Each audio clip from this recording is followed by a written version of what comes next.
Of course, we mostly hear about Democrats and Republicans, but voters will be choosing from more candidates than just Gretchen, Whitmer, and Bill Schuette in the race for Michigan's next governor. One of those candidates says that he's been running his campaign for 3 years now, and he's doing it all out of his own pocket. Fox 17 political reporter Atra Al-Nashar sat down with him and is here now with the story. Atra? Yeah, Derek and Janice, Todd Schleiger is running to be Michigan's next governor, and he's doing it as an independent.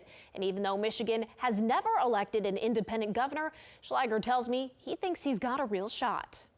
I want the people of Michigan to understand and to think that there is other options out there. Todd Schleiger says he decided 3 years ago to make himself one of those options for governor. He's a father of 7 in Lake Orion and has worked in the transportation industry for the past 30 years and never thought he'd be on the ballot. I never wanted to be one of those idiots.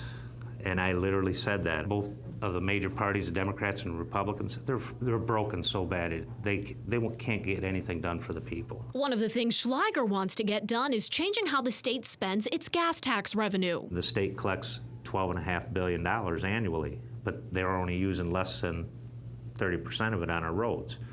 Where if you look at the other states, they're utilizing 70 and 80% of their gas tax.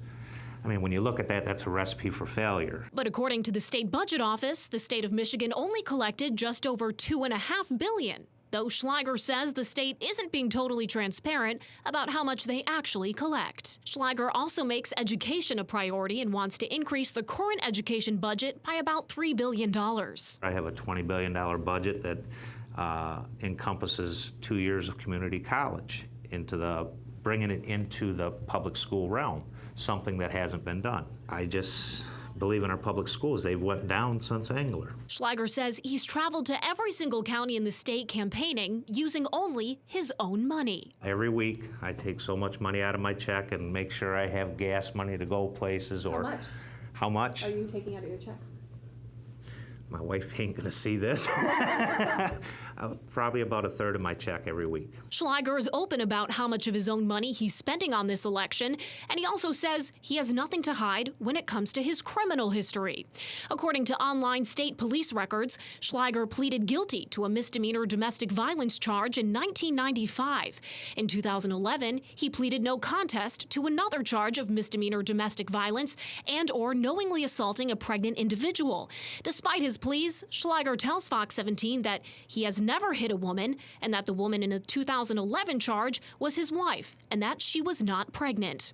In 2011, Schleiger also pleaded no contest to a misdemeanor stalking charge, but he denies it, saying he had no choice but to plead no contest. His other charges include operating while impaired, which Schleiger does not deny, saying plenty of elected officials have done this, embezzling less than $100, and attempting to interfere with electronic communications.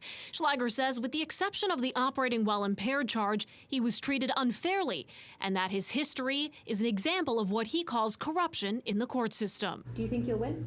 Yes, I think Michigan is primed for an independent. And at times I wanted out of it because I was getting so frustrated, but I believe in what I'm doing. That's why I'm on the ballot now. So I'm not going anywhere. Schleiger's running mate is Earl Lackey, a retired General Motors mechanic and a former firefighter. To learn more about Schleiger and the other gubernatorial candidates, head on over to fox17online.com. Live in the studio, Atra Al-Nashar, Fox 17 News. All right.